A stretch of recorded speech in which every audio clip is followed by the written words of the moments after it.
Fernando Paulsen y nuestros panelistas e invitados son una combinación clave por la 92.9 FM. La clave, me escucha.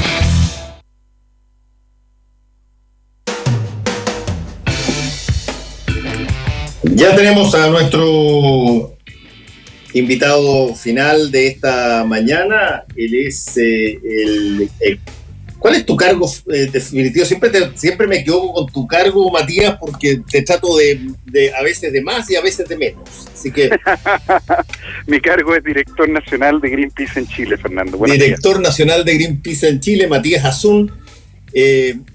Quiero tocar contigo varios temas de lo que está pasando y en particular uno que tú has relevado mucho y que tiene que ver con el acceso al agua para una cantidad cercana a 350 por 340 mil personas y que en estos momentos no tienen agua para, entre otras cosas, seguir las disposiciones de tener que lavarse de todas las higienes que hay para enfrentar el virus. ¿Por qué no nos cuentas un poco cuál es la realidad que ustedes han podido constatar al respecto? Bueno, por supuesto, lo que estamos haciendo es una pedida urgente al gobierno para que inmediatamente, en el marco de la emergencia, ponga a disposición un plan de emergencia de distribución y liberación de agua para las personas, para las localidades que están privadas del uso frecuente de agua sanitizada. En Chile sabemos, ¿no? Lo dijimos al inicio de nuestra campaña, hay más de 350.000 personas que dependen de aguas, de sistemas de agua potable rural, es decir, básicamente son pequeñas localidades que tienen su propio sistema de agua, su pozo, su sistema de saneamiento, que les permite contar con agua potable, pero cuando hay agua. Y en muchos casos, dado que el agua está priorizada para otros usos, se producen cortes, lo que quiere decir que la gente, en el mejor de los casos, tiene, a través de las cañerías que tienen instaladas en sus localidades, agua en algunos momentos del día, no todo el día. Muchas de esas personas además dependen adicionalmente de camiones aljibe que no están recibiendo saneamiento y que no han aumentado su frecuencia de paso. Por lo tanto, en términos muy concretos, hoy en día hay por lo menos 350.000 personas que están en esta condición de depender de sistemas que no garantizan constantemente agua todo el día, pero que además se complementan con todas las personas que dependen de camiones aljibe, cuyo dato solo tiene el gobierno, y además la verdad, la cifra es abrumante. 1 millón de personas en Chile no tiene asegurada el agua potable. Ayer, por ejemplo, veíamos al ministro Antonio Walker, que fue consultado por esto en un canal de televisión, y el ministro nos decía que nuestras cifras eran conservadoras, que se reparten 50 litros por persona, que no alcanzan, ¿no? Hay que pensar que cada día... ¿Esos son 50 litros diarios, Matías? Claro, él decía 50 litros diarios. La verdad, hay personas en Petorca que los reciben una vez a la semana. Por lo tanto, en términos prácticos, se trata, piensen ustedes, son 600 litros los que se utilizan en Providencia por persona, y cerca de 50 los que se utilizan, los que se están repartiendo en camiones aljibe, que no cuentan con fiscalización sanitaria, que no tienen, que la verdad que no pasan todos los días, que no tienen, ¿se entiende lo que estamos diciendo? Es decir, hay gente que no puede cumplir con la recomendación más básica, que es lavarse las manos durante 20 segundos debajo de la llave para que el jabón destruya la capa protectora del virus y eso escurra por las manos, y eso tiene que hacerse por lo menos 15 veces al día, decía el mismo ministro de Agricultura. Ahora, lo increíble es que la respuesta que da él en su calidad de vocero de gobierno sobre este tema es que el plan de respuesta es para 5 años más. Entonces, en términos prácticos, otra vez hay que esperar. En términos muy concretos, hoy día hay gente que no está pudiendo cumplir con la recomendación más básica, que es poder lavarse las manos. Y no estamos hablando aquí de una situación abstracta. Simplemente imagínense, ¿qué pasa si ustedes, después de tener que salir a trabajar porque no pudieron quedarse en cuarentena, porque literalmente el agua les cuesta mucho más cara por el lugar en donde viven, por lo tanto están todavía más endeudados que el resto de la población, en la medida que tienen que salir a buscar agua, tienen que llegar a su casa, llegan y les cortaron el agua? Y les cortaron el agua porque está privilegiada y priorizada para otros usos, y el Senado se negó a discutir eso hace algún tiempo.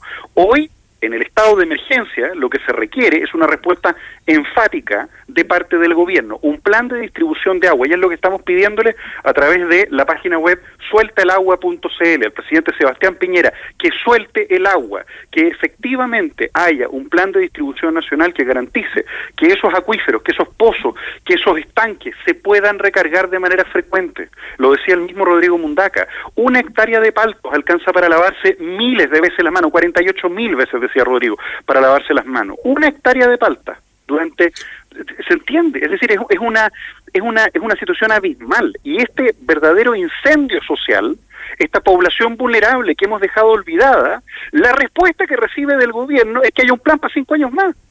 Es de loco. Cada persona que se contagia hoy día es un peligro para sí misma, pero también para la comunidad. Lo que estamos tratando de hacer en cuarentena, lo que estamos haciendo con los tremendos sacrificios, lo que nos está costando a todos es evitar el contagio. Pero si no, la gente está privada de lavarse las manos. Si eso se vuelve un privilegio por la especulación que hacemos sobre las aguas, estamos vulnerando el derecho más básico a la vida. Hoy día lavarse las manos salva vidas, y eso no está pudiendo ocurrir en comunidades como Petorca, La Ligua, Limache. Es impresionante. En el Facebook de Greenpeace está toda la gente contando la realidad que muchas veces está oculta, incluso para el mismo sistema médico. La gente que nos está escuchando, que probablemente va en camino a los servicios de salud a trabajar, no sabe que en muchos lugares de Chile no hay agua.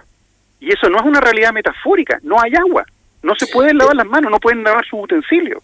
Matías, yo te quería hacer una pregunta. Tú dijiste hay que compartir el agua, soltar el agua, Sí. darle vida en común al agua que se tiene. ¿Eso significa que si es que se hiciera la medida que tú estás señalando, habría agua suficiente o la escasez sería igual pero menor? Cito al mismo ministro de Agricultura el día de ayer en la entrevista que dio en este canal de televisión. En Chile hay agua. En Chile hay agua y solamente el 2% se utiliza para consumo humano. Solo el 2%. Cuando a ti te cortan el agua desde las 8 de la mañana hasta las 8 de la noche, o hasta más tarde incluso cuando llega, y la que te llega no está sanitizada porque viene después de estar metida en la cañería, ¿no? Cuando eso ocurre es porque durante esas horas se regaron cultivos. Y eso significa que durante esas horas no pudiste lavarte las manos salvo que la tuvieras acumulada, y no tienes cómo carajo acumularla, porque no tienes la suficiente que se necesita. El agua tiene que circular por las cañerías, tiene que circular por los estanques, tiene que circular por los pozos. Es una cuestión de orden básico. Estamos hablando, de nuevo, de más de 350.000 personas, que quiero repetir, el mismo ministro nos decía que hay mucha más gente que depende de camiones aljibe. Tenemos que pensar el tamaño del problema. Más de 400.000 personas recibieron agua de camiones aljibes durante los últimos 5 años.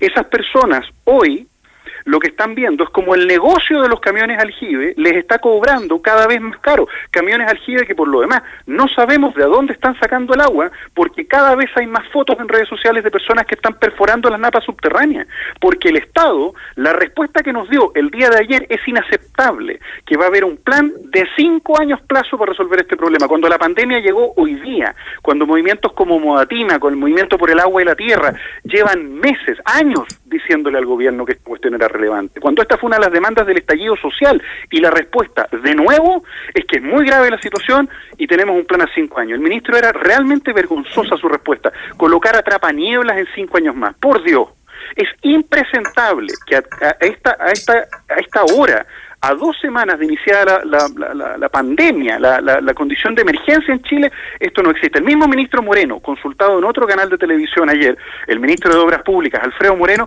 nos decía que se sentó a negociar, a pedirles por favor a las empresas sanitarias que pudiesen por favor garantizar que no se cortase el agua. Estaba hablando del agua potable urbana, ¿eh? Es decir, en el marco de un plan de emergencia, en vez de utilizar los decretos de ley que les permiten imponer y resguardar el orden hacia el mundo empresarial, que por lo demás es dueño del agua, lo que están haciendo es pedir, por favor, que no nos suban la cuenta y que no nos corten el agua. Es increíble. Estamos conversando con el director nacional de Greenpeace, Matías Azun. Matías, esta situación, ¿ustedes la han visto? ¿Cómo se ha...? Porque estamos comparando todo últimamente. hay ciertas cosas que vale la pena comparar, por ejemplo, Sí. en particular medidas que hayan dado fruto y que hayan sido positivas para enfrentar una situación de este tipo. ¿Han podido comparar cómo han reaccionado otros países, los europeos o algunos países vecinos, en términos de exactamente lo mismo que estás planteando? Justamente. A ver, en términos específicos hay que entender dos situaciones bien particulares que se dan en Chile, que son muy particulares por lo demás en Chile, ¿no? Tres en realidad. La primera, hay un déficit de precipitaciones importantísima. No solo es sequía, estamos sufriendo los efectos del cambio climático. Esto llegó para quedarse. Es cierto que se necesitan planes a largo plazo. Esto es lo primero. Hay cada vez menos agua. En segundo lugar, pero además el agua está consagrada a través de derechos de uso que priorizan cualquier uso menos el uso humano. La minería, las empresas forestales y en particular el agro se llevan buena parte del agua. Y se trata de empresas que están localizadas, ¿no?, de plantaciones que están localizadas en terrenos en donde eso no necesariamente les trae beneficios a las personas, porque buena parte de la población rural de este país es pobre, y es miserablemente pobre. Y por lo tanto estamos hablando de uno de los aspectos más brutales de la desigualdad, estar privados de agua. Yo los invito a revisar la página web de la Fundación Amulén, en donde básicamente se demuestra que la superposición entre pobreza y estar privado de agua, ¿no?, lo mismo que ocurre en las periferias urbanas, en los campamentos, es lo que está pasando en muchas localidades del mundo rural. El estar privados de agua los está transformando cada vez en más pobres, cuando ni siquiera las postas rurales están recibiendo agua que esté debidamente fiscalizada. Situaciones como esas nos colocan en una situación distinta a nivel mundial. En otros países el agua efectivamente está garantizada, en otros países uno supondría que van a haber respuestas del Estado. Y evidentemente, lo ha dicho la misma Organización Mundial de la Salud, una de las características, dado que la recomendación es el lavado frecuente de agua, con agua sanitizada, con agua de buena calidad, ¿no?, que no agrave la situación, que no implique contagio incluso de otras enfermedades, ¿no?, la recomendación principal es la garantía de parte de la responsabilidad de los estados de agua para la población, ¿no? Sí. Es una cuestión de orden básico, ¿no? Estamos replicando la situación de precariedad de estados africanos que no tienen la respuesta. Nosotros hoy día tenemos el agua derivada a campos de cultivo y no a la llave de personas. Lo que le estamos pidiendo al gobierno de Chile es que asuma esto, porque déjame explicar otra cosa más. El ciclo de la pobreza se perpetúa y la transferencia de los costos a las personas puede ser todavía peor, porque muchas veces es el propio municipio el que tiene que desembolsar dinero para comprar el agua, o peor, las personas. Un litro de agua, lo decía el mismo estudio de la Fundación Amulén, puede llegar a costar 150 pesos en localidades aisladas. 150 pesos. Se necesita entre 1 litro de agua a 2 litros de agua, corriendo, sanitizada para lavarse las manos. Y el ministro ayer decía algo que era horrible, lo dejaba implicitar. Las personas que están aisladas entonces quizás no son sujetos de atención, porque quizás por su aislamiento ojalá no se contagien. Ese nivel de irresponsabilidad, ese nivel de ignorancia respecto de la gravedad de la situación es el que hoy día está teniendo en sus vocerías el gobierno de Sebastián Piñera. Y yo he sido siempre muy crítico con este gobierno, pero en particular hoy día no estamos hoy día levantando una demanda que sea política, estamos levantando una demanda muy concreta, que el agua esté garantizada para todas las personas. Yo no podía creer, los invito a revisar la página web de Greenpeace en unos minutos más, no podía creer la respuesta que nos estaba dando el gobierno. Reconoce que tenemos razón, reconoce que no hay agua potable, reconoce que no es suficiente, reconoce que es fundamental para protegerse y no tienen respuesta. El plan es de 5 años. Estamos conversando con el director nacional de Greenpeace Chile, Matías Azun. Matías, este es un problema que se básicamente trató y se difundió en torno a lo que era esta anomalía de tener las aguas privatizadas. Conversamos varias veces sobre eso en varias oportunidades, sobre justamente esta situación particular del país. Lo que está pasando ahora, si bien es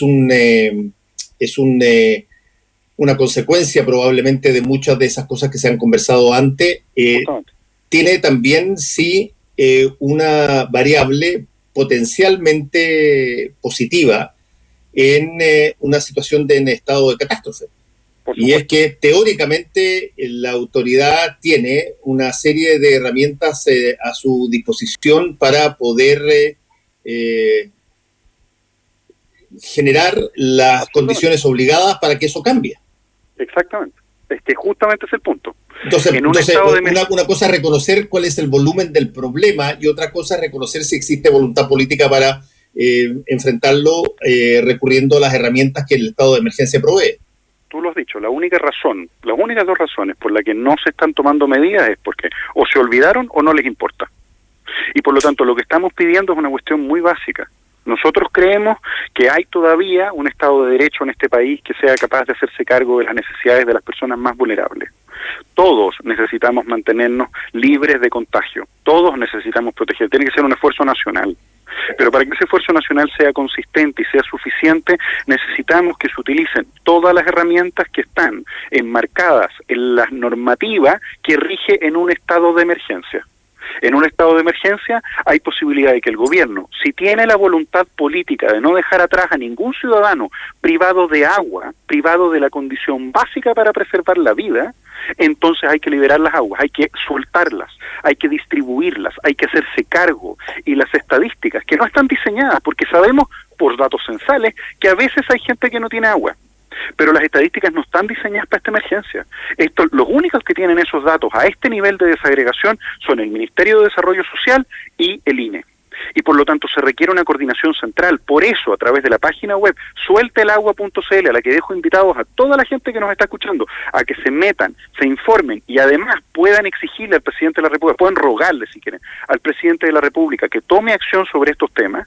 En esa página ustedes van a poder ver que la propuesta que estamos haciendo justamente reconoce que en la medida en que hay un estado de emergencia, hay competencias y hay cuerpos del Estado que están preparados para resolver frente a esta emergencia, que hay glosas presupuestarias que se pueden liberar para no seguir empobreciendo sus municipios, para no transferirle esta catástrofe global a las personas y a los municipios, para que no generemos más desigualdad, para que se garantice el derecho básico a la vida.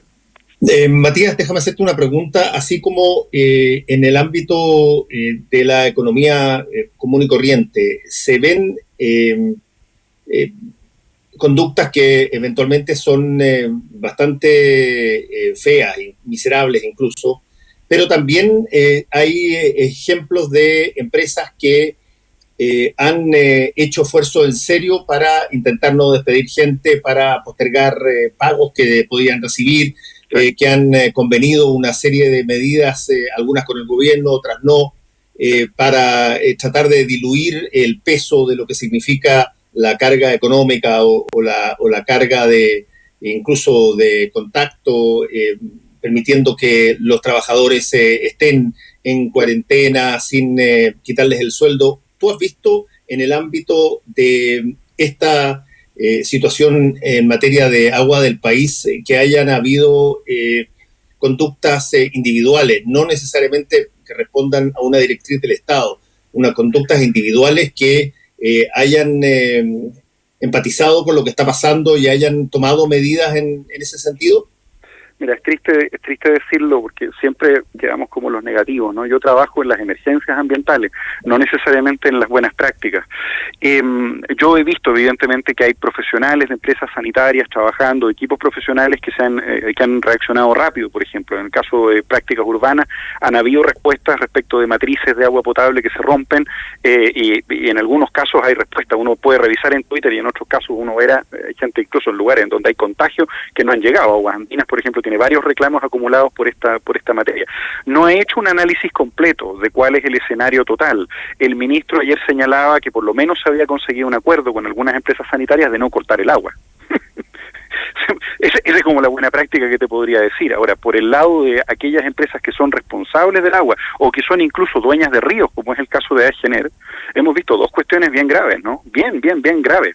La primera es que continuaron operando su faena, ¿no? Y veíamos los videos el otro día, al lado del embalse El Yeso, que ya está mucho en un nivel histórico de baja de su capacidad. El embalse El Yeso alimenta el 80% de agua de la región metropolitana, y veíamos cómo seguían operando faenas mineras que finalmente levantan material particulado que se deposita sobre los glaciares y que por lo tanto, y además la vibración de la explosión, y no sabemos si eso está afectando o no está afectando a los glaciares que están en la cúspide del embalse El Yeso y que por lo tanto decantan directamente a la recarga del embalse que luego nos alimenta de agua a todos nosotros, a toda la red metropolitana. Y ahí está el problema. Aguas Andinas tiene firmado un convenio con AEGENER para no generarse problemas cuando esto pase, cuando se empieza a acabar el agua, ¿no?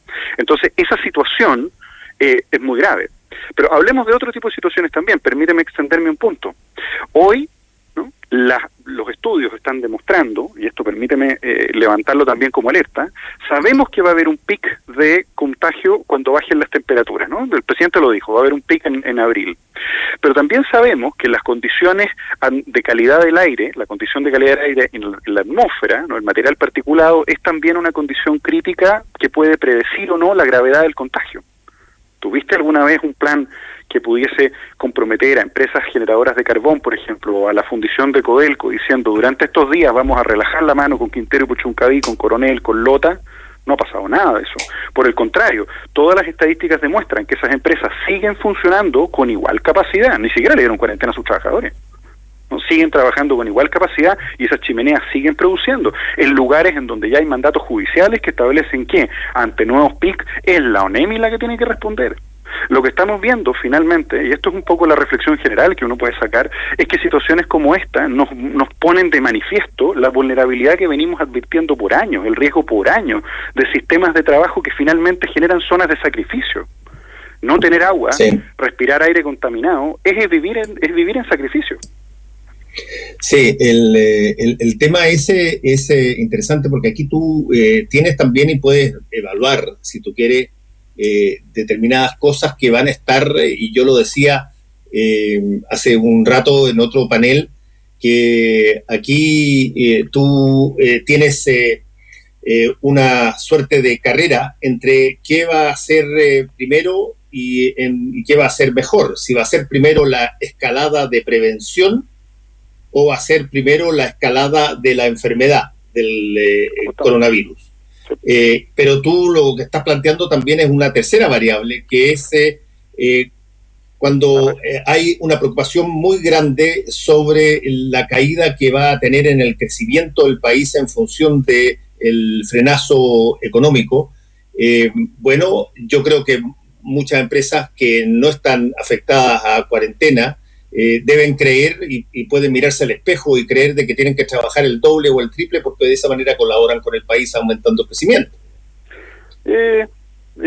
Yo tengo la impresión de que en el caso de las empresas a las que he referido se trata de situaciones distintas, ¿no? Ellos tienen un discurso en donde por supuesto van a decir que quemar carbón es parte de la generación del país o que tener derechos de agua es fundamental para mantener la estabilidad y la gobernanza del país. Yo, la verdad, una persona informada sabe que hay alternativas, sabe que Chile es un país rico en energías limpias, sabe que en realidad el carbón solo existe porque nos hemos hecho locos mirando para el lado en vez de invertir en las energías en las cuales somos ricas, que además no hay que importar, porque llegan solitas. El sol nos deja los rayos solares en Chile directamente, lo hace el delivery, y por lo tanto lo que necesitamos hacer es invertir en acumuladores, en sistemas de energía que nos permitan aprovechar. Sabemos, por ejemplo, que con los embalses que ya están construidos, si regásemos de una manera más efectiva, podríamos aprovechar esa energía durante la noche mientras no hay sol, sabemos. Por lo tanto, en términos prácticos, lo que estamos viendo justamente son los límites de un sistema económico, perdón que lo diga con este nivel de abstracción, porque hippies hablando de ecologistas siempre nos estigmatizan con esa imagen, ¿no?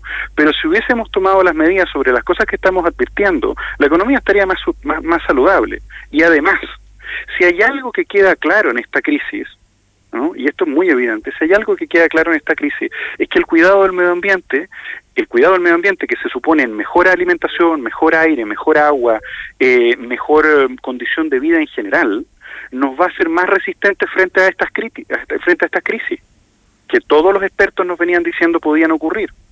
Entonces, en términos muy concretos, el cuidar los bosques para que la vida silvestre pueda tener su espacio, para que pueda estar protegida y estemos separados y evitemos la transferencia de enfermedades, ¿no? Cuidar la vida silvestre significa dejarla también en paz.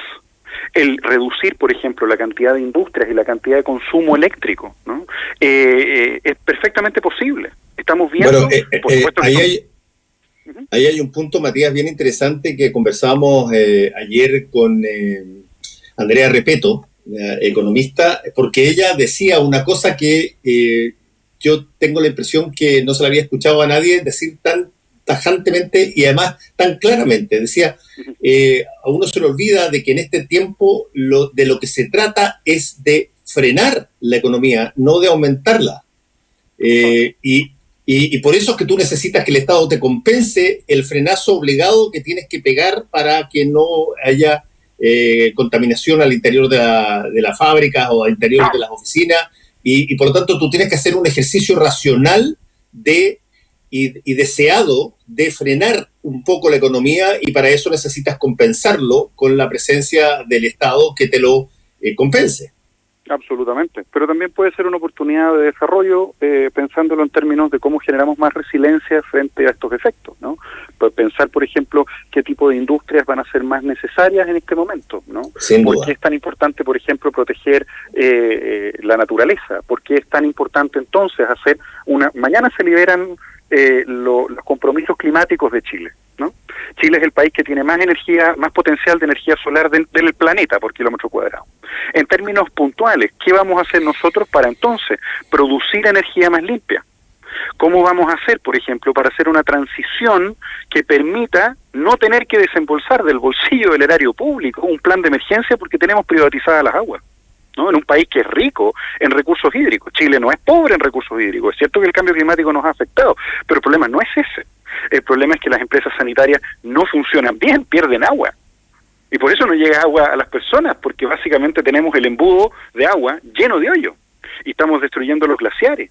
Y tenemos en eso el 82% de la superficie glaciar de América Latina. Y por lo tanto tenemos una de las principales reservas de agua, que por mucho cambio climático que estemos sufriendo van a seguir ahí, salvo que los removamos a punta de minería y explosiones. Entonces, en términos bien concretos, es perfectamente posible pensar en esta situación también como una oportunidad para revisar, como lo decía Isabel Benker, ¿no? La famosísima y prestigiosísima primatóloga. Es un momento para pensar en el presente, en cómo llegamos a donde estamos y desde ahí pensar el futuro. Es un momento para entender cómo fue que llegamos a que hubiese gente que no tiene agua para lavarse las manos y cómo evitamos que una situación como esa vuelva a ocurrir, porque nos pone en peligro a todos si no podemos lavarnos las manos. Matías Azun, director nacional de Greenpeace Chile, te quiero agradecer por este contacto, que te vaya muy bien. Por favor, ustedes, muchas gracias. Chao, adiós. Y gracias a todos ustedes, cuídense, por favor, nos encontramos mañana. Chao, chao. Club Providencia, un lugar para encontrarnos en familia, presentó Combinación Clave. Fueron 3 horas de información, realidad y debate junto a Fernando Paulsen y nuestros panelistas e invitados. Volvemos mañana con los temas que nos importan para seguir debatiendo y conversando. Combinación Clave. La clave me escucha.